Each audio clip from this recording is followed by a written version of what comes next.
দর্শক পাঠক স্বাগত সকাল সন্ধ্যার নিয়মিত আয়োজন কি খবরে বার্তা কক্ষ থেকে আজ আপনাদের সঙ্গে আছি আমি শর্মিলা সিন্ড্রেলা। জানিয়ে দেব আলোচনায় থাকা খবরগুলো।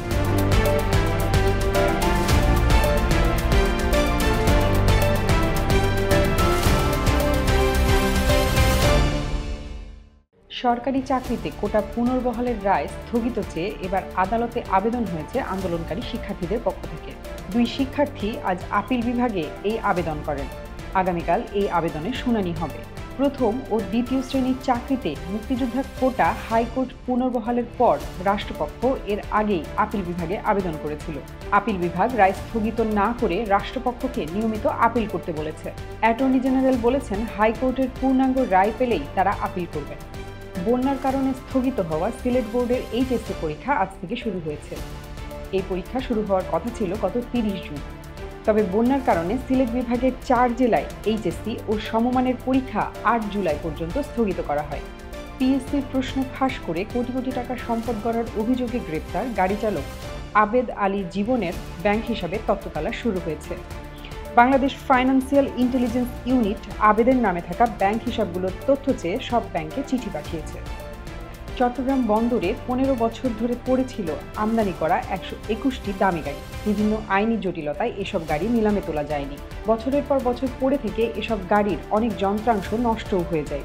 উপায়ন্তর না দেখে আমদানি করা গাড়িগুলো কেটে স্ক্র্যাপ হিসেবে কেজি দরে নিলামে বিক্রির সিদ্ধান্ত নিয়েছে কাস্টমস। এমন সিদ্ধান্ত কাস্টমসের ইতিহাসে এই প্রথম।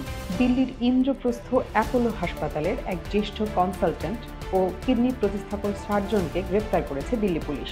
বিজয়া কুমারী নামের এই চিকিৎসকের বিরুদ্ধে অভিযোগ, ভারত ও বাংলাদেশে সক্রিয় অবৈধ কিডনি প্রতিস্থাপন চক্রের সঙ্গে জড়িত তিনি। পুলিশের বরাতে ভারতের সংবাদ মাধ্যম জানিয়েছে, এই চক্র থেকে প্রতিটি কিডনি প্রতিস্থাপনের জন্য 2 থেকে 3 লাখ রুপি নেন তিনি। এছাড়া 50 বছর বয়সী ডক্টর বিজয়া অঙ্গ প্রতিস্থাপনের জন্য বাংলাদেশি রোগীদের প্রলোভনও দেখাতেন। 4 দিনের রাষ্ট্রীয় সফরে এখন চীনে রয়েছেন প্রধানমন্ত্রী শেখ হাসিনা। সেখানে এক সম্মেলনে তিনি পারস্পরিক স্বার্থে চীনা ব্যবসায়ী সম্প্রদায়কে বাংলাদেশের প্রধান খাতে বিনিয়োগের আহ্বান জানিয়েছেন। ভারতের প্রধানমন্ত্রী নরেন্দ্র মোদীর রাশিয়া সফরের কঠোর সমালোচনা করেছেন দেশটির সঙ্গে যুদ্ধরত ইউক্রেনের প্রেসিডেন্ট ভলোদিমির জেলেনস্কি। ভারতীয় প্রধানমন্ত্রীকে মস্কোতে দেখে তিনি হতাশা প্রকাশ করে বলেছেন, শান্তি প্রচেষ্টায় এটি একটি ধ্বংসাত্মক আঘাত। ইউরো চ্যাম্পিয়নশিপের প্রথম সেমিফাইনাল অনুষ্ঠিত হবে আজ রাতে। তাতে মুখোমুখি লড়বে স্পেন ও ফ্রান্স।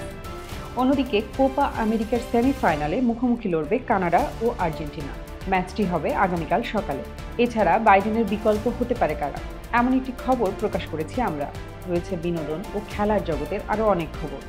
এসব পড়তে ক্লিক করতে হবে সকালসন্ধ্যা.com। ফেসবুক, ইউটিউব ও এক্স হ্যান্ডেলে আমরা আছি নতুন নতুন কন্টেন্ট নিয়ে। সকাল সন্ধ্যার সঙ্গেই থাকুন।